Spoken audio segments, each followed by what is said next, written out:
First this one and second this one. Accumulated profit and reserves तो आपको याद है क्या क्या था? पुराने प्रॉफिट लॉस जो अभी तक पार्टनर्स में डिस्ट्रीब्यूट नहीं हुए हैं, उनको क्या कहा आपने? Accumulated profits and reserves.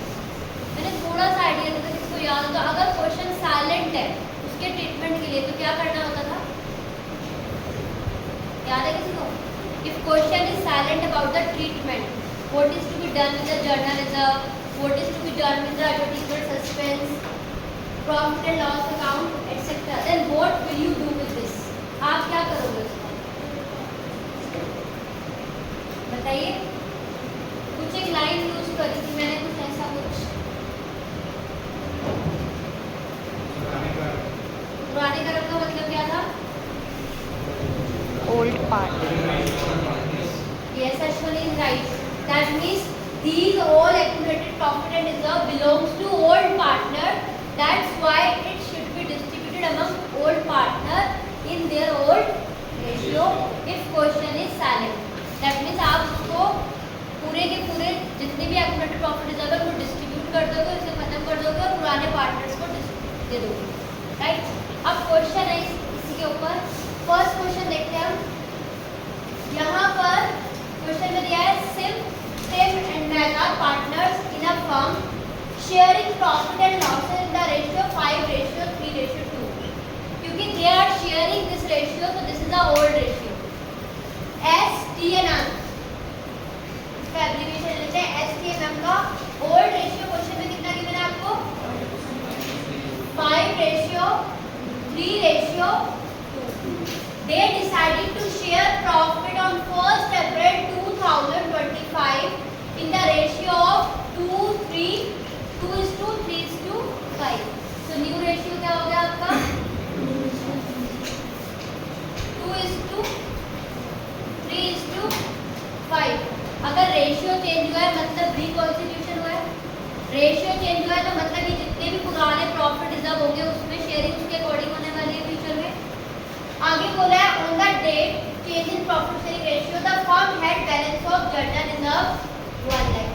Firm के पास बैलेंस शीट में जर्नल रिजर्व 1 लाख रुपीस रखा था। Question is silent about the treatment कि हम क्या करें, क्या करना चाहिए बच्चों? इस हाँ बताइए आदित्य। कर दिया बता दिया। ओल्ड पार्टनर ओल्ड रेशियो में डिस्ट्रीब्यूट कर देना और डिस्ट्रीब्यूट करना है। जर्नल रिजर्व हमारी क्या होती है बेटा? लायबिलिटी होती है ना? लायबिलिटी क्रेडिट होती है। जब आप इसको डिस्ट्रीब्यूट करोगे यानी कि इसको आप खत्म कर रहे हो, इसको आप फिनिश कर रहे हो तो ये हो जाएगी डेबिट। रिजर्व पार्टनर्स के बेनिफिट है, उनकी कैपिटल में क्रेडिट हो जाएगा। एग्री? तो एंट्री क्या होनी चाहिए यहाँ पर? क्योंकि मुझसे एडजस्टेड एंट्री नहीं पूछी फिलहाल तो मुझे सैक्रिफाइस गेन कैलकुलेट करने की नीड नहीं है। तो एंट्री क्या होगी इस क्वेश्चन में? General reserve account debit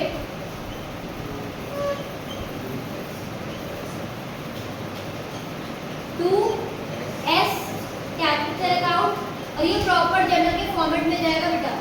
to T's capital account and to M's capital account. ये 1 लाख रुपीस जो आपके थे वो ओल्ड रेशियो में। ओल्ड रेशियो कितना है बच्चों? ओल्ड रेशियो कितना दिख रहा है आपको?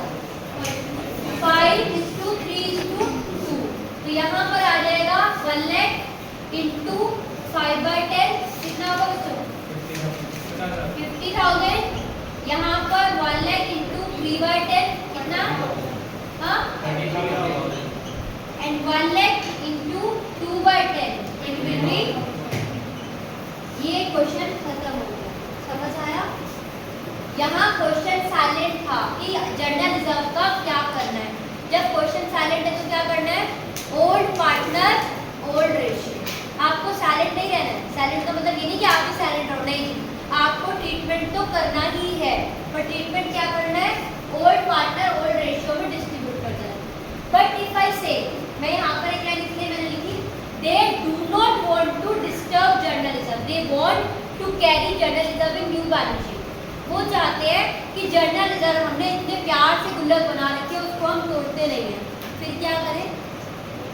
हम जनरल रिजर्व तोड़ना नहीं चाहते, हम पार्टनर्स का को एक्स्ट्रा प्रॉफिट किसी को देना नहीं चाहते, किसी का लॉस होने नहीं देना चाहते, then what we have to do, we have to pass an adjustment entry which is called gainer debit to sacrifice.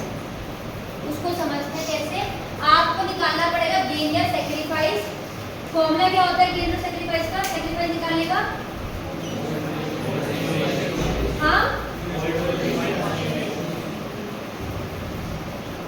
Old minus यहाँ आ गया STM। ओल्ड कितना है 5/10 और न्यू कितना है इसका 2/10। इसका 3/10 माइनस 3/10 और m का कितना है 2/10 माइनस 5/10। यहाँ पर एलसीएम लिया, यहाँ पर आ गया 3, यहाँ पर 0 और यहाँ पर माइनस के 3/10। Who is gaining in this particular situation? M is gaining। तो यहाँ पर गेनर कौन हुआ? M हुआ और सैक्रिफाइस कौन कर रहा है? S। इतना क्लियर है बेटा? अगर आपसे ये कहते हैं किसी भी पॉइंट पर they do not want to distribute, they do not want to alter, they do not want to revise, मतलब ये अपने पुरानी चीजों को छेड़छाड़ नहीं करना चाहते, बैलेंस शीट में रखना चाहते हैं, लेकिन ये इतने बुद्धू नहीं है कि आपस में एडजस्टमेंट नहीं करेंगे। तो जितने शेयर से किसी को गेन या लॉस हो रहा है उसकी एडजस्टमेंट एंट्री पास करेगी। And now what will be the adjustment entry? Gainer debit to sacrificer. अब इसी में अगर मैं गेनर डेबिट टू सैक्रिफाइस करती हूँ तो एंट्री क्या होगी? गेनर कौन है बच्चों? गेनर है हमारा M। तो एंट्री होगी M's कैपिटल अकाउंट डेबिट। बहुत ध्यान से देखिएगा, M's कैपिटल अकाउंट डेबिट और सैक्रिफाइस कौन है? To S capital account. This is the entry of gainer debit to sacrifice. Amount is very relevant. Amount कितनी? 1 lakh into the whole fraction 3/10 यानी कि 30,000। 30 आ रहा है, 3 आ रहा है। 1 लाख इंटू 3/10 इट इज 30,000। यानी कि फ्यूचर में जब ये रेशियो चेंज होगा तो M को गेन होने वाला होगा 30 को और S को लॉस होने वाला होगा 30 का जब ये रेशियो चेंज होगा। तो उसलिए हमने क्या किया? उसकी एडजस्टमेंट अभी पास कर दी, उसकी एडजस्टमेंट अभी कर दी।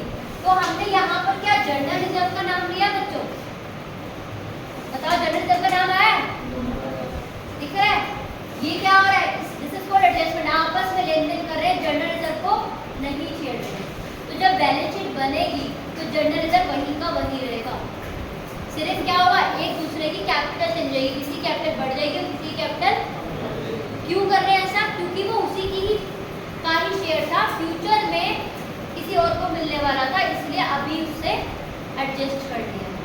Are you clear with this? ये सिर्फ एक आइटम था। एक क्या था? General reserve. और जर्नल रिजर्व मेरा लायबिलिटी साइड में आता है, यानी कि क्रेडिट साइड में आता है। तो डिस्ट्रीब्यूट होगा तो डेबिट और नहीं होगा तो gainer debit to sacrifice. First question clear है? यहाँ क्लियर है? एक आंख से करवा के देखिए बता सकते तब सेकंड में मूव करते हैं। चलो कोई बात नहीं, सेकंड में वैल्यू मूव करते हैं।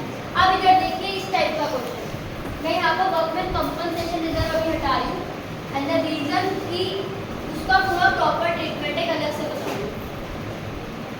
इधर देखिए question, X, Y and Z are partners sharing profit and losses in the ratio of 5:3:2।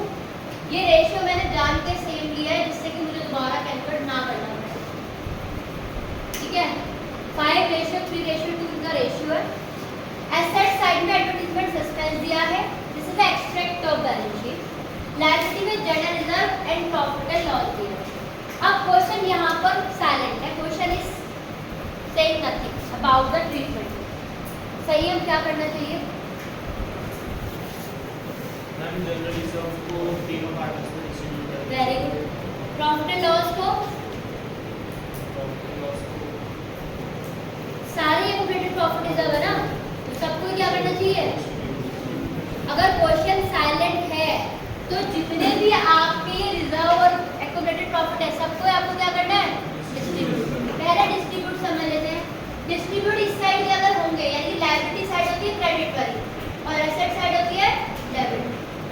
Asset मतलब डेबिट, अकाउंट का ये डेबिट होता है, ये क्रेडिट होता है, बट बैलेंस शीट में अकाउंट नहीं है, ये क्रेडिट है और ये डेबिट है, और जब ये डिस्ट्रीब्यूट होगी तो क्रेडिट खत्म होकर डेबिट हो जाएगी। एंट्री क्या होनी चाहिए आपकी? सबसे पहले हम दोनों इधर क्रेडिट साइड को एक साथ डिस्ट्रीब्यूट कर लेते हैं। General reserve account debit, profit and loss account debit to old partner, to X capital account, to Y's capital account, to जेड्स capital account. General reserve was 75,000 and it was 37,500। Total मिल के कितना बताइए, total कितना आ रहा है? हाँ? Total कितना आ रहा है इसका? ये आ रहा है ना 1,12,500। इसको और डिस्ट्रीब्यूट करना अपना किस रेशियो में? 5:3:2। किसको? इस टोटल अमाउंट को। ये टोटल अमाउंट कितनी है? 1125। Is it clear? जब आपको डिस्ट्रीब्यूट करना है तो लायबिलिटी साइड को एक साथ डिस्ट्रीब्यूट करते हैं और एसेट साइड पे कुछ अगर कंटेंट है तो उसको एक साथ करते हैं।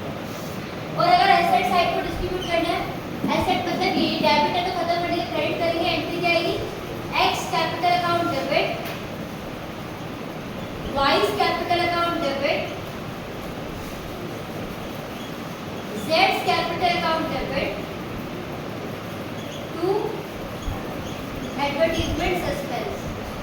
अगेन रेशियो कितना आएगा? रेशियो किसमें बांटो? 5:3:2 में, 2:3:5 में? हाँ बताइए, किस रेशियो में बांटो उसको? 5:3:2 में या 2:3:5 में? 5:3:2 क्या है आपका? Old ratio, because balance sheet item belongs to old partner, that's why that they should be distributed in old partner old ratio.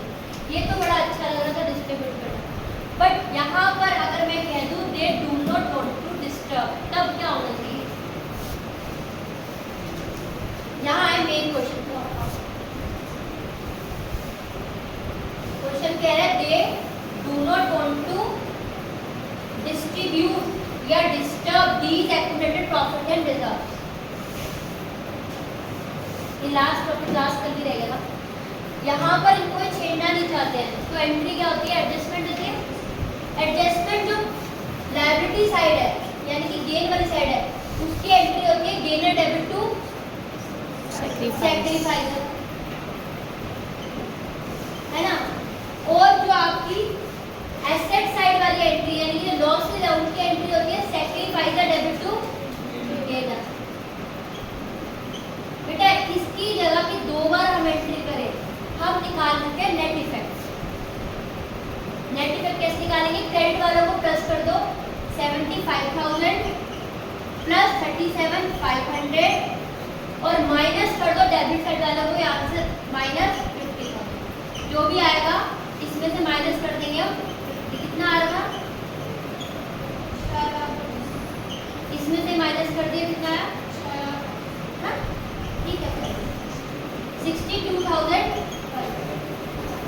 अगर आपकी एसेट में भी कुछ है और लायबिलिटी साइड में भी कुछ है और दोनों की एडजस्टमेंट करनी है तो आपको एक नेट अमाउंट निकालनी पड़ती है।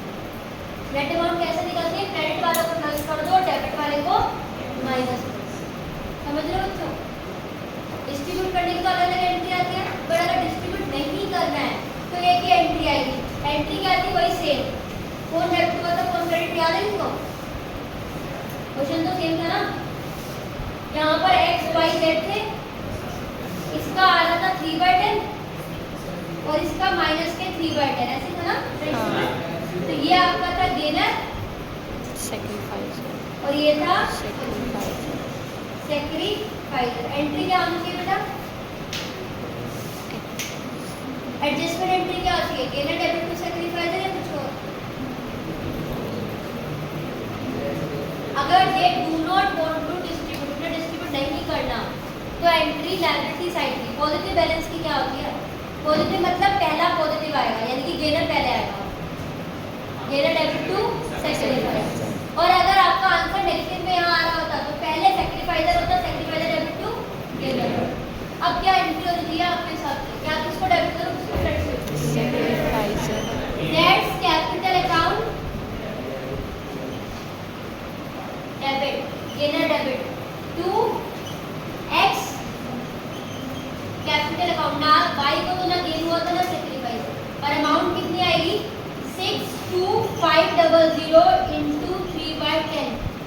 गेन या सेक्रीफाइस वाली फ्रैक्शन से आप मल्टीप्लाई करोगे। ठीक है, देखिए कितना आ रहा है 62500 इंटू 3/10, इट इज 18750। अगर आप समझ पाओगे तो इसका मतलब ये है कि प्रॉफिट रेशियो जब चेंज होगा, जब घटेगा, तो सिर्फ 18,750 एक्स के पास कम जा रहा था और जेड के पास ज़्यादा जा रहा था, तो इसलिए हमने जेड से ले लिया और एक्स को समझ रहे हो बच्चों, ध्यान से समझो। जब क्वेश्चन कुछ नहीं कह रहा या डिस्ट्रीब्यूट करने को कह रहा है तो सबको अलग अलग डिस्ट्रीब्यूट कर दिया। General reserve debit, profit and loss debit to X Y Z, जितने लायबिलिटी वाले हैं उन्हें डेबिट करना है और जितने एसेट वाले हैं उनको क्रेडिट। अगर क्वेश्चन कह रहा है कि they do not want to change, तो आपको करनी है एडजस्टमेंट एंट्री, बार बार बोलो क्या करनी है एडजस्टमेंट एंट्री। वो क्या है, गेनर डेबिट टू Sacrifice। अब क्योंकि मेरे पास एसेट लायबिलिटी दोनों थे तो इसलिए मैंने लायबिलिटी वाले बैलेंस को प्लस कर दिया और एसेट का माइनस करके एक नेट इफेक्ट कर दिया। प्रॉफिट एंड लॉस मिला के मैंने कहा प्रॉफिट की एडजस्टमेंट करनी है मुझे बस। वो आया 62500, गेनर था जेड, सेक्रीफाइजर था। क्लियर है? ये सबको क्लियर है भैया? बताइए। चलो नेक्स्ट क्वेश्चन आपसे